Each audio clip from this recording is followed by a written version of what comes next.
وَلَقَدْ يَسَّرْنَا الْقُرْآنَ لِلذِّكْرِ، اور بے شک ہم نے قرآن کو نصیحت کے لیے آسان کر دیا ہے۔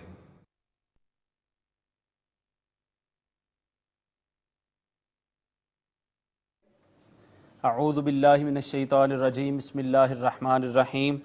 معزز و مکرم سامعین و ناظرین، اللہ رب العزت کے فضل و کرم اور آقا علیہ الصلوۃ والسلام کے نعلین پاک کے تصدق سے عرفان القرآن کورس کے 28ویں لیکچر میں ہم سب شریک ہیں۔ آپ کے علم میں ہے کہ تجوید میں ہم لحن کا بیان پڑھ رہے تھے، لحن جلی ہم نے پڑھ لیا تھا۔ آج کے اس سبق میں ہم لحن خفی شروع کریں گے، تو آئیں چلتے ہیں، پڑھتے ہیں آج کی تجوید کا سبق۔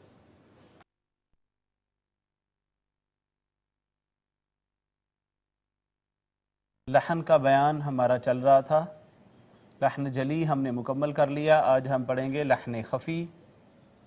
معزز ناظرین، میں نے گزشتہ لیکچر میں آپ کو بتایا تھا کہ لحن جلی کا ارتکاب 4 جگہوں پہ ہوتا ہے، اور لحن جلی سے مراد وہ غلطی ہے، وہ لحن ہے جو معنی کو تبدیل کر دے۔ لحن خفی ایسی غلطی ہے جو چھوٹی ہو اور جس سے معنی نہ تبدیل ہو، حرف کی اپنی خوبصورتی جو ہے وہ متاثر ہو۔ تو غنہ و اخفاء کا خیال نہ کرنا، غنہ و اخفاء کا خیال نہ کرنا،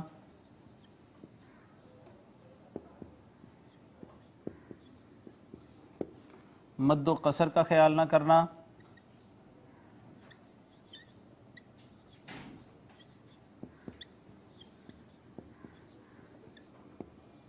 تفخیم و ترقیق کا خیال نہ کرنا۔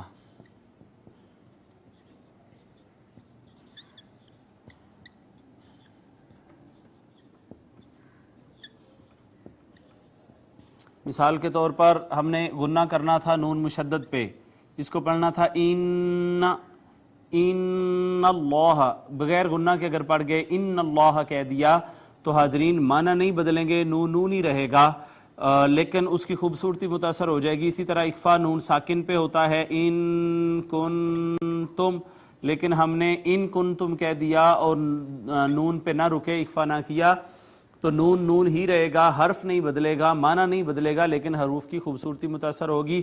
اسی طرح ہم نے کسی حرف کو تھوڑا زیادہ کھینچنا تھا، کم کھینچ دیا، کم کھینچنا تھا، زیادہ کھینچ دیا، تو حرف تو وہی رہتا ہے، اس معنی نہیں بدلتے، لیکن اس کی خوبصورتی متاثر ہو جاتی ہے۔ اس کے بعد تفخیم پر کر کے پڑھنا، ترقیق باریک کر کے پڑھنا۔ بسم اللہ الرحمن، را مفتوح ہو تو مفخم پڑھی جاتی ہے، یعنی موٹی پڑھی جاتی ہے، اس کو باریک پڑھ دیں۔ الرحمن تو را ہی رہے گی، لیکن اس کی خوبصورتی جو ہے وہ بدل جائے گی۔ اسی طرح کہیں باریک پڑھنا تھی تو اس کو پر کر کے پڑھ دیا۔ تو یہ معزز ناظرین تفخیم و ترقیق کے بیان ہے۔ ہم نے آج کے سبق میں یہ چیز پڑھنے کی کوشش کی کہ لحن خفی ایسی غلطی ہے جس میں معنی نہیں بدلتا، حروف کی خوبصورتی اور حسن متاثر ہوتا ہے۔ لحن خفی کا ارتکاب 3 جگہوں پہ ہوتا ہے، غنہ و اخفاء کا خیال نہ کرنا، مد و کسر کا خیال نہ کرنا، اور تفخیم و ترقیق کا خیال نہ کرنا۔ آئیے ناظرین اب اپنے لیکچر کے اگلے حصہ کی جانب چلتے ہیں، جس کا نام ہے حصۃ الترجمہ۔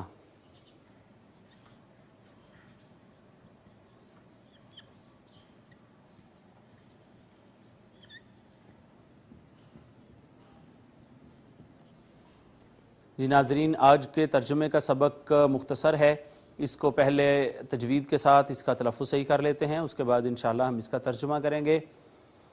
اعوذ باللہ من الشیطان الرجیم، بسم اللہ الرحمن الرحیم۔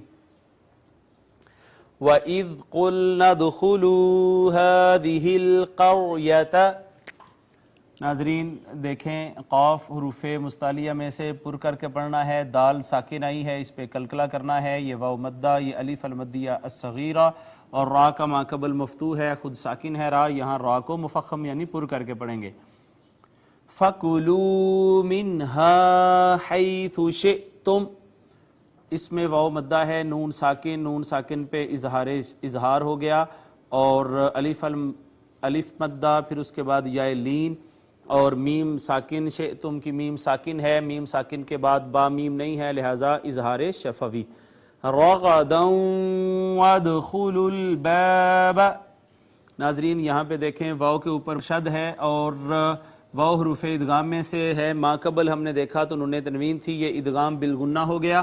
اس کے بعد دال ساکن, دال پہ کلکلا ہم نے کیا, الف مدہ ہے. سجدا وقولوا حطۃ نغفر لکم.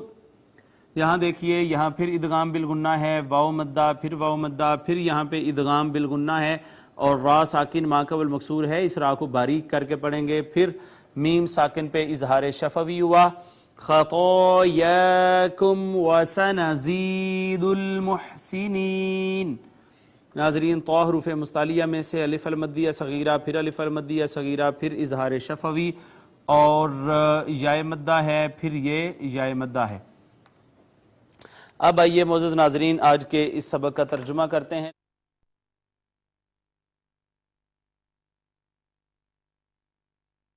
واو کا معنی ہے اور اذا کا مطلب ہوتا ہے جب. قلنا فعل ماضی ہے, جمع متکلم کا صیغہ ہے, ہم نے کہا. ادخلو فعل امر ہے. آج کے سبق میں انشاءاللہ ہم فعل امر پڑھیں گے. جمع مذکر حاضر کا یہ صیغہ ہے. تم سب داخل ہو جاؤ, تم سب داخل ہو جاؤ. ہذہ اس میں اشارہ ہے قریب کا. واحد مؤنث کا صیغہ ہے, معنی ہے اس قریۃ بستی میں. یہ ہذہ مؤنث کا صیغہ اس وجہ سے آیا کہ قریۃن جو ہے وہ بھی مؤنث ہے, تو اس بستی میں داخل ہو جاؤ. فا کا معنی ہے پس. کلو پھر فعل امر ہے جمع مذکر حاضر کا, تم سب کھاؤ. من کا ترجمہ ہے سے. ہا اس میں ضمیر واحد مؤنث غائب کی, اس کا مرجع القریہ, اس سے یعنی اس بستی میں سے کھاؤ. حیث جہاں سے. شئتم فعل ماضی ہے, آپ دیکھ لیں شروع میں کوئی بھی علامت مضارع نہیں ہے. فعل ماضی جمع مذکر حاضر کا یہ صیغہ ہے. تم چاہو, جہاں سے تم چاہو وہاں سے تم کھا سکتے ہو. راغدن جی بر کے. ودخلو واو کا معنی اور. ادخلو فعل امر ہے جمع مذکر حاضر کا صیغہ ہے, تم سب داخل ہو جاؤ. البابا دروازے سے. سجدن سجدہ کرتے ہوئے. سجدن حالت بیان کی جا رہی ہے کہ سجدہ کرتے ہوئے. واو کا معنی اور ہے. قولو پھر فعل امر جمع مذکر حاضر کا, تم سب کہو, تم سب کہو اور سب کہنا. حطۃن معاف فرما دے. حطۃن کہنا معاف فرما دے. ناظرین نغفر فعل امر جمع متکلم کا صیغہ. ہم بخش دیں گے, مغفرت فرما دیں گے, ہم معاف فرما دیں گے, ہم معاف کر دیں گے. لکم لام زبر لا لیے کے لیے واسطے. کم اس میں ضمیر جمع مذکر حاضر کی تمہارے لیے, یعنی ہم تمہیں معاف فرما دیں گے. خطا یا جمع ہے خطا کی, لغزشیں یا خطائیں.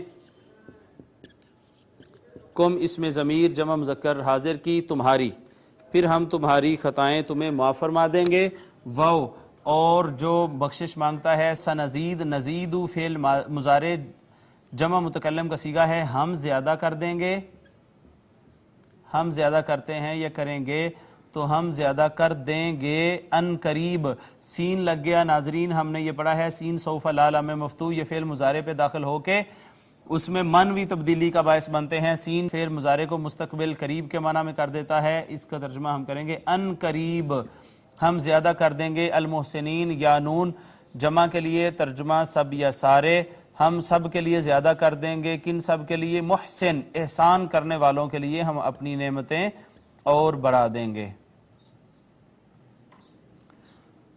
تو یہ آج کا ناظرین ہمارا ترجمہ کا سبق تھا. آئیے اس کو ایک دفعہ با محاورہ ترجمہ پڑھنے کے بعد اس کی مختصر تفسیر کرتے ہیں اور اس کے بعد پھر ہم اس کے قواعد کی جانب جائیں گے. آج قواعد میں چونکہ ہم نے فعل امر پڑھنا ہے,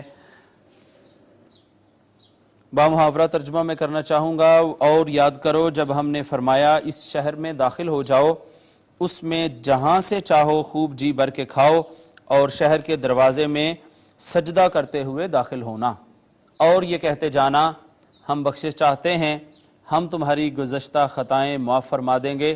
اور نیکوکاروں کو مزید نوازیں گے۔ ناظرین، یہ با محاورہ ترجمہ تھا، اب آئیے اس کی مختصر سی تفسیر کرتے ہیں۔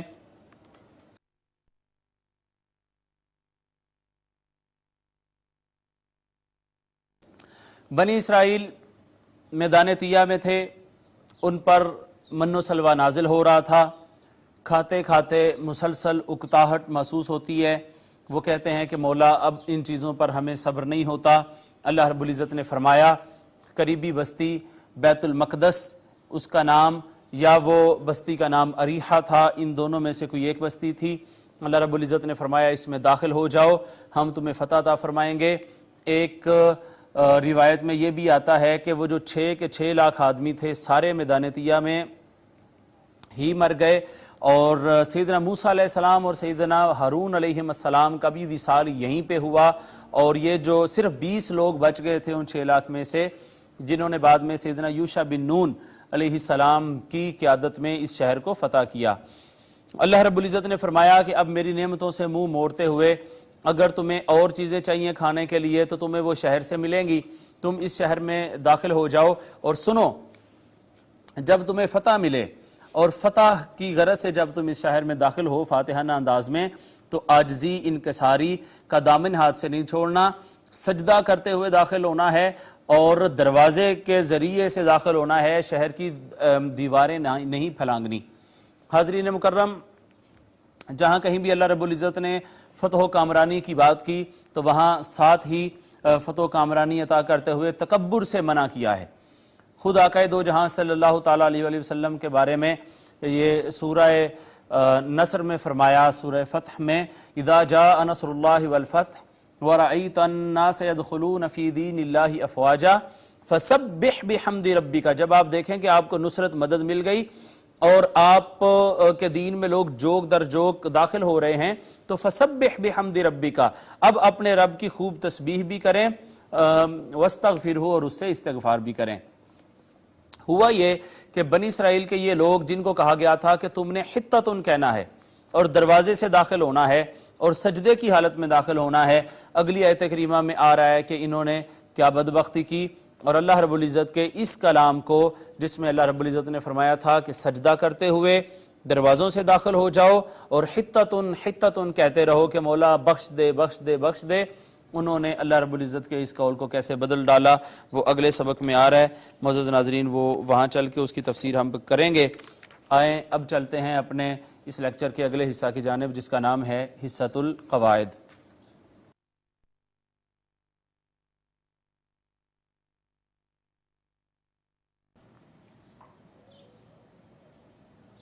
قواعد میں ناظرین آج ہم فعل امر پڑھنے جا رہے ہیں۔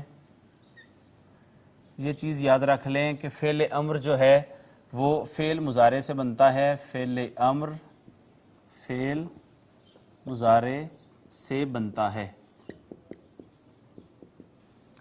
پہلی بات تو یہ ہے کہ فعل مضارع کے تمام صیغوں پر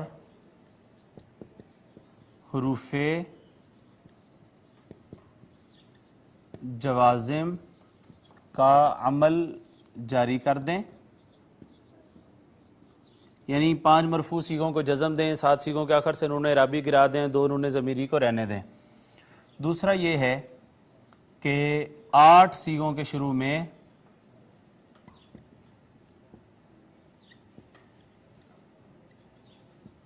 لام امر لگائیں۔ یہ چیزیں ابھی ہم پریکٹیکل بھی انشاءاللہ کرتے ہیں، میں پہلے آپ کو لکھوا رہا ہوں۔ وہ 8 صیغے کون سے ہیں؟ 6 صیغے غائب کے اور 2 ہیں متکلم کے،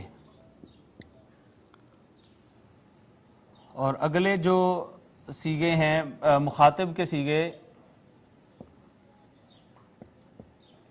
مخاطب کے 6 صیغے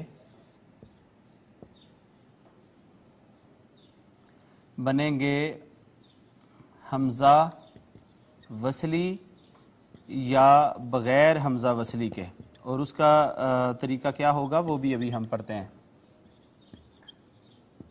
ناظرین، یہ 3 چیزیں میں نے آپ کو لکھوائی ہیں۔ پہلی چیز یہ ہے کہ فعل مضارع کے تمام حروف پر حروف جوازم کا عمل جاری کر دیں۔ نمبر 2 یہ ہے لام امر فعل مضارع کے 8 سیغوں کے شروع میں لگتا ہے 6 سیغے غائب کے، 2 آخر والے متکلم کے، اور درمیان کے جو 6 سیغے ہوتے ہیں حاضر کے وہ آتے ہیں حمزہ وصلی یا بغیر حمزہ وصلی کے، ان کا بیان ہم الگ سے پڑھیں گے۔ اب آئیے چلتے ہیں، اس کی پریکٹس کرتے ہیں اور پوری گردان لکھ کے فعل امر بنانے کی کوشش کرتے ہیں فعل مضارع سے۔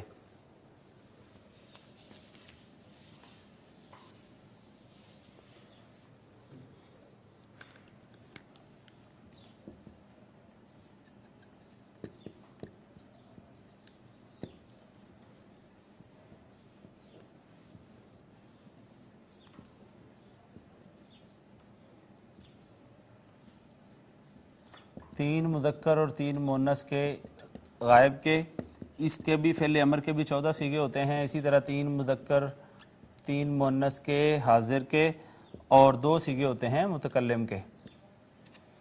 گردان ہم مکمل کر لیتے ہیں یہاں پہ۔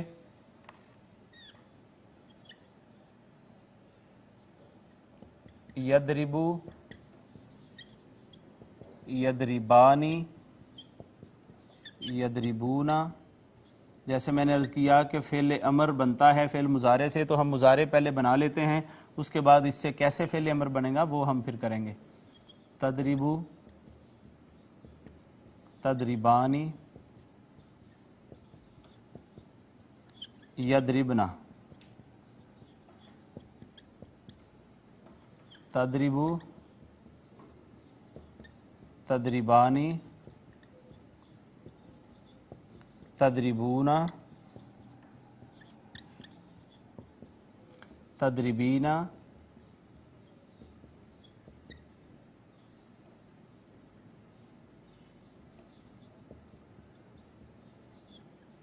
تضربانی، تضربنا، اضربو، نضربو۔ جی ناظرین، پہلا کام تو یہ ہم نے لکھا تھا کہ فعل مضارع کے تمام سیغوں پر حروف جوازم کا عمل جاری کر دیتے ہیں۔ وہ حروف جوازم کا عمل کیا تھا کہ 5 مرفوع سیغوں کو جزم دینی ہے۔ یہ پہلا، چوتھا، 7واں، 13واں، 14واں جو میں نے آپ کو پڑھایا تھا ان کو جزم دیں۔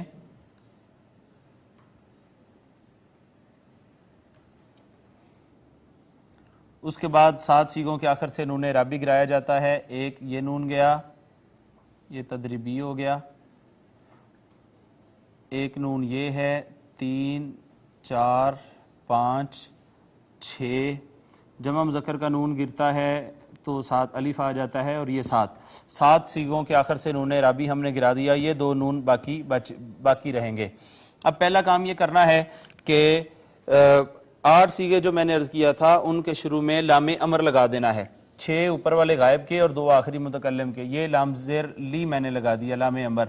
یضرب کا معنی تھا وہ مارتا ہے یا مارے گا، لیضرب کا معنی ہو جائے گا اسے چاہیے کہ وہ مارے، ان دونوں کو چاہیے کہ وہ ماریں، ان سب کو چاہیے کہ وہ ماریں، اس مؤنث کو چاہیے کہ وہ مارے، ان 2 مؤنثوں کو اور ان سب خواتین کو۔ تو لیضرب، لیضربا، لیضربو، لتضرب، لتضربا، لیضربنا۔ اس کے بعد آخری 2 سیغے بھی لام امر کے ساتھ آتے ہیں، لیضرب، لنضرب، مجھے چاہیے کہ میں ماروں اور ہمیں چاہیے کہ ہم ماریں۔ تو حاضرین یہ ضرب مصدر سے ہے، آپ یہ نہ کہیے گا کہ یہ جتنی گردانیں ہو رہی ہیں ضرب مصدر سے ہی ہیں اور بار بار مارنے کی بات ہو رہی ہے۔ حاضرین یہ ایک پرانا مروجہ طریقہ کار ہے کہ ضرب فعل سے عام طور پہ گردان یاد کروائی جاتی ہے اور زیادہ جلدی یاد ہو جاتی ہیں یہ چیزیں۔ تو ناظرین آپ یہ نہ کہیے گا کہ یہ بار بار مارنے کی بات ہوتی ہے، ضرب کے علاوہ کسی مصدر سے گردان کیوں نہیں کرواتے؟ تو یہ ایک بزرگوں کا طریقہ کار ہے کہ وہ انہوں نے اس مصدر کو لیا، اس مصدر کے ذریعے سے بڑی آسانی کے ساتھ چیزیں جو ہیں وہ یاد ہونا شروع ہو جاتی ہیں۔ اب آپ دیکھیں کہ یہ درمیان والے 6 سیغے بچ گئے، تضرب، تضربا، تضربو، تضربی، تضربا، تضربنا۔ حاضرین یہ جو حاضر کے 6 سیغے ہوتے ہیں، میں نے آپ سے کہا تھا کہ حمزہ وصلی یا بغیر حمزہ وصلی کے بنتے ہیں، وہ ایسے نمبر 1 یہ حاضر کے سیغوں کو بنانے، حاضر کے سیغوں سے امر بنانا۔ نمبر 1 علامت مضارع گرا دیں گے،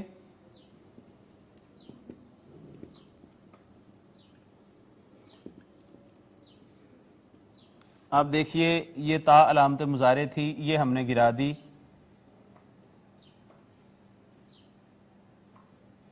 بہت آسان ہے، اگر آپ تھوڑی توجہ سے اس کو پڑھیں گے اور سمجھنے کی کوشش کریں گے تو فوری یاد ہو جائے گا۔ علامت مضارع گرائی ہے۔ اب آپ دیکھیے ناظرین کے علامت مضارع گرانے کے بعد یہ جو ضاد یا کوئی بھی حرف آیا وہ اگر تو ہو ساکن، جیسے یہ ساکن ہے اور ساکن پڑھا نہیں جاتا، علامت مضارع کا مابعد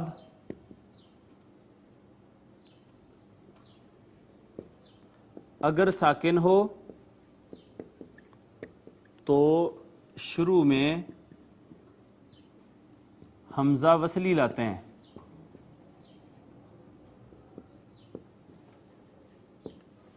حمزہ، یہ حمزہ لے کے آئے سب کے شروع میں، ہم کہیں بھی ضاد پڑھا نہیں جا رہا، لہذا شروع میں حمزہ لائے، اس حمزہ کو کہتے ہیں حمزہ وصلی۔ وصل کہتے ہیں ملانے کے لیے، جو پڑھنے کے لیے ہمیں کام آتا ہے۔ اب سوال یہ پیدا ہوتا ہے کہ تیسری چیز کہ ہمیں کیسے پتا چلے کہ اس پر زبر لگانی ہے، زیر لگانی ہے یا پیش لگانی ہے، اس کو ادری پڑھنا ہے، ادری پڑھنا ہے یا ادری پڑھنا ہے۔ تو ناظرین اس سلسلے میں یہ ہے کہ عین کلمہ دیکھیں، درمیان والے کلمے کی حرکت دیکھیں، اگر تو درمیان میں ہے زیر یا زبر تو حمزہ وصلی کے نیچے زیر آئے گی، اور اگر درمیان میں پیش ہے تو حمزہ وصلی کے نیچے پیش آئے گی۔ حمزہ وصلی پر زبر نہیں آتی، فتحہ نہیں آتی، صرف اور صرف کسرہ آتی ہے اور ضمہ آتی ہے۔ اگر عین کلمہ درمیان والا کلمہ مفتوح ہو یا مکسور ہو تو پیچھے کسرہ آئے گی، اور اگر درمیان والا کلمہ مدموم ہو، پیش والا ہو، تو پیچھے پیش آئے گی۔ اب یہ ہر جگہ درمیان والا کلمہ مکسور العین ہے، لہٰذا شروع میں کسرہ آئے گی، تو ادرب، ادربا، ادربو، ادربی، ادربا، ادربنا، یہ ہماری گردان مکمل ہو گئی۔ اب ایک اور میں مثال آپ کو دیتا ہوں، تجلسو۔ تجلسو کا معنی ہے وہ بیٹھتا ہے یا بیٹھے گا۔ اب میں نے امر بنانا ہے کہ تو بیٹھ، تو سب سے پہلے علامت مضارع گرا دیں گے، آخری حرف کو ساکن کیا۔ اب یہ پڑھا نہیں جا رہا، شروع میں حمزہ وصلی لے کے آئیں، درمیان والے کلمے کی حرکت دیکھیں، زیر ہے، پیچھے زیر دے دیں، اجلس۔ اسی طرح ہے تفتحو۔ تفتحو سب سے پہلے آخری حرف کو ساکن کریں، علامت مضارع گرائیں، اور اس علامت مضارع گرانے کے بعد دیکھیں یہ حرف مابعد ساکن ہے، لہٰذا شروع میں حمزہ وصلی لے کے آئے۔ درمیان والے کلمے کی حرکت کو دیکھا تو وہ زبر تھی، لہٰذا پیچھے زیر دے دی۔ زبر اور زیر ہو درمیان والے کلمے پر تو پیچھے حمزہ وصلی کے نیچے کسرہ آتی ہے، زیر آتی ہے، اور اگر عین کلمہ مدموم ہو تو حمزہ وصلی بھی مدموم ہوگا۔ مثال کے طور پر ہے تکتبو،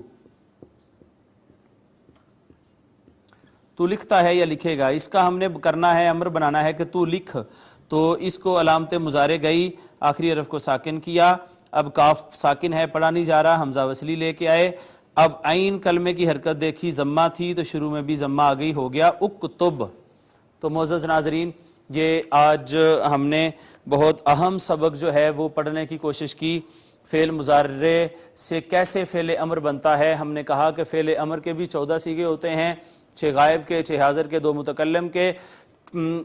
14 کے 14 صیغوں پر حروف جوازم کا عمل جاری کریں، 5 مرفوع صیغوں کو جزم دیں، 7 صیغوں کے آخر سے نون اعرابی گرا دیں، 2 نون نسوہ کو قائم رہنے دیں۔ اس کے بعد 6 غائب کے اور 2 اینڈ والے متکلم کے، ان کے شروع میں لام امر لگا دیں، اور درمیان والے جو 6 صیغے ہیں مخاطب کے، ان کو ایسا کریں کہ شروع سے علامت مضارع گرائیں۔ اگر علامت مضارع گرانے کے بعد کا حرف جو ہے وہ ہوا ساکن تو شروع میں حمزہ وصلی لے کے آئیں گے۔ اب سوال پیدا ہوتا ہے کہ حمزہ وصلی کا اعراب کیا ہوگا، فتحہ، کسرہ یا ضمہ؟ تو وہ اگلے صیغے کے عین کلمہ دیکھ لیں، عین کلمہ اگر مفتوح یا مکسور ہوا تو حمزہ وصلی مکسور ہوگا، اور اگر عین کلمہ جو ہے وہ مدموم ہوا تو حمزہ وصلی بھی مدموم ہوگا۔ ایک چیز رہ گئی، وہ یہ کہ اگر علامت مضارع گرانے کے بعد کا حرف جو ہے وہ ساکن نہ ہو تو کیا پھر بھی حمزہ وصلی لے کے آئیں گے؟ نہیں، پھر حمزہ وصلی کی ہمیں ضرورت نہیں رہے گی، اور پھر بغیر حمزہ وصلی کے پڑھیں گے۔ اس کی ایک مثال ہم یہاں پہ دیکھنے کی کوشش کرتے ہیں، یہاں پہ لکھ لیتے ہیں۔ تہبو ہے ہدیہ کرنا، ہبہ کرنا، ربی حبلی، تہبو، تو تہبو سے امر بنانا تھا، آخری حرف کو ہم نے ساکن کیا، شروع سے علامت مضارع گرا دی۔ حاضرین یہاں توجہ کریں، علامت مضارع کا مابعد جو ہے وہ متحرک ہے، وہ پڑھا جا رہا ہے، لہٰذا ہمیں شروع میں حمزہ وصلی لانے کی اب ضرورت نہیں ہے۔ حمزہ وصلی تو ہم تب لے کے آ رہے تھے کہ جب ہمیں اگلا حرف علامت مضارع کا مابعد وہ ساکن مل رہا تھا۔ اب علامت مضارع کا ما بعد ساکن نہیں ہے، متحرک ہے، لہٰذا یہاں اب ہمیں حمزہ وصلی لانے کی ضرورت نہیں ہے۔ اسی کے ساتھ ہی گرامر آج کی ختم ہوئی، قواعد ختم ہوئے۔ تو آئیے ناظرین آج کی دعا پڑھتے ہیں، اور آج کی دعا میں جو بڑی اہم دعا جا رہی ہے وہ ہے بخار اگر کسی کو ہو گیا ہو تو بخار کے لیے، اس کے اترنے کے لیے جو دعا پڑھی جاتی ہے وہ آج ہم سیکھیں گے۔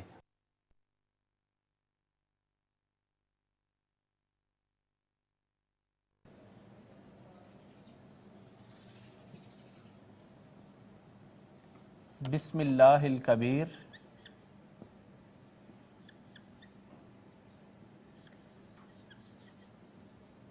اعوذ باللہ العظیم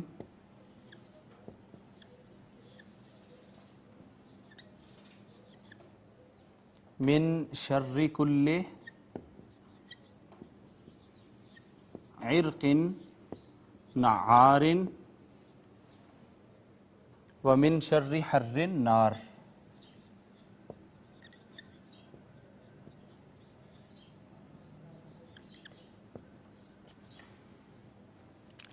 اس کو اعراب لگانے کے بعد اس کا کرتے ہیں ترجمہ۔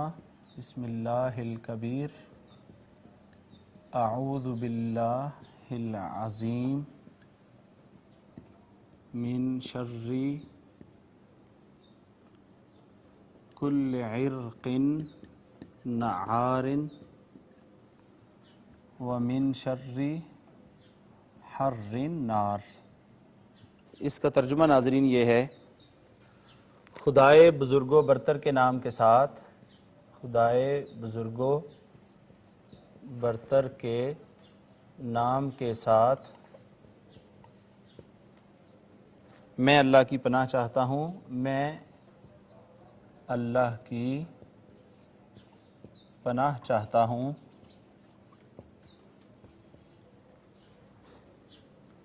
ہر اچھلنے والی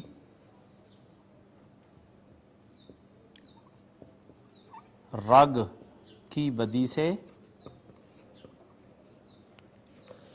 اور آگ کی گرمی کے نقصان سے۔ جی ناظرین، آج کی یہ دعا بخار کے اترنے کی دعا آج ہم نے پڑھی ہے۔ اس کے ساتھ ہی ہمارا آج کا لیکچر مکمل ہوا چاہتا ہے۔ آج ہم نے تجوید میں لحن کا بیان مکمل کیا، لحن خفی۔ ہم نے کہا 3 جگہوں پہ اس کا ارتکاب ہے، غنہ و اخفا کا خیال نہ کرنا، مد و کسر کا خیال نہ کرنا، تفخیم و ترقیق کا خیال نہ کرنا۔ گرامر میں بہت اہم چیز ہم نے پڑھی، فعل امر کو مکمل طور پہ ہم نے سیکھا۔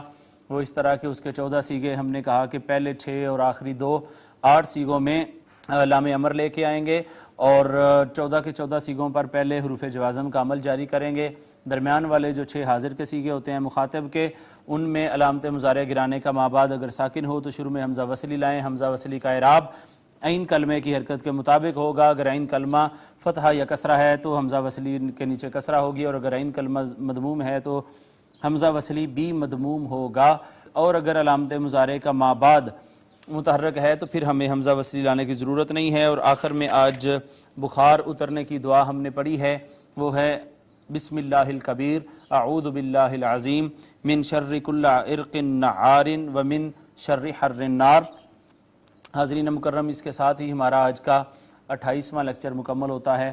اللہ رب العزت سے دعا ہے کہ وہ ہمیں قرآن پاک کی تعلیمات پر عمل کرنے کی توفیق عطا فرمائے۔ وما علیہ الا البلاغ۔ لا إله إلا هو الرحمن الرحيم الملك القدوس السلام المؤمن المهيمن العزيز الجبار المتكبر